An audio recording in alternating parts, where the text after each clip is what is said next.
Well, every project we produce, we actually do create a teachers panel. Our expertise is not actually in the job that teachers do. Our expertise is in matching what teachers would require to a topic or a subject or a concept that works extremely well for the sponsoring organisations.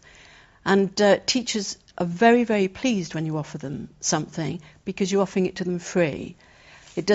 They don't have to pay for it out of the resource budget. You're offering them a project they didn't have to create for themselves and very possibly would not be able to create for themselves. Very few teachers in the UK would be able to create a direct marketing project without a phenomenal amount of work in their own time. And therefore what teachers do is, first of all, they welcome that the projects are free, and then they respond as though you'd given them something and asked them to market as a pupil. So in the primary sector, teachers will send us response devices with little smiley faces on them because that's what they will put on pupils' work in their particular class. But teachers are very helpful and very honest, because what they want is, if you're going to deliver free teaching resources to them, please give them what they need. So all of our resources, for example, are mapped to the national curriculum. All of our resources will understand how the teacher is going to use them in the classroom.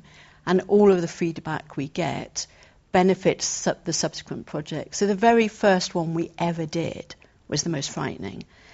And we put the response card in because I actually wanted to know what we'd got wrong. I didn't, in a sense, want to know what we'd got right. I wanted to know what didn't work. And as the response cards were coming in, saying it was really great, giving us valuations on each particular part of the project, we were going, oh, look, they've given us a 5 out of 5. Look, a 4 out of 5. And I was going, yeah, but that's not very helpful, is it? What we need to know is what's not working in order to be sure that we could ask the right questions of our teachers' panels to optimise the investment by our clients. And in the case, for example, of the YDMA project, the feedback is extremely positive from the teachers. So the tweaks that we need, and we think we do need tweaks for next year, and that is actually to bring the content up to date after 3 years. We need to now adapt particularly for digital, to acknowledge the role of digital is playing in direct marketing. And in particular, children are digital natives, and the teachers, generally speaking, aren't. So our teachers are very, very important to us. And there's one, my personal favourite. He's a secondary school teacher in Liverpool.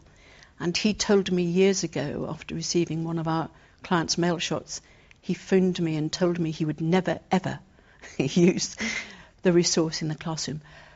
But he would help with all of them, and he would buy every paid-for resource we ever created. So I just said, thank you very much. I'm very glad to have the feedback, because you do need to cover the range of options. Education is not an amorphous sector, and you really do have to. The YDMA Awards actually are operating in a very highly specialised area that's increasingly important, because media studies has become an increasingly important subject in schools.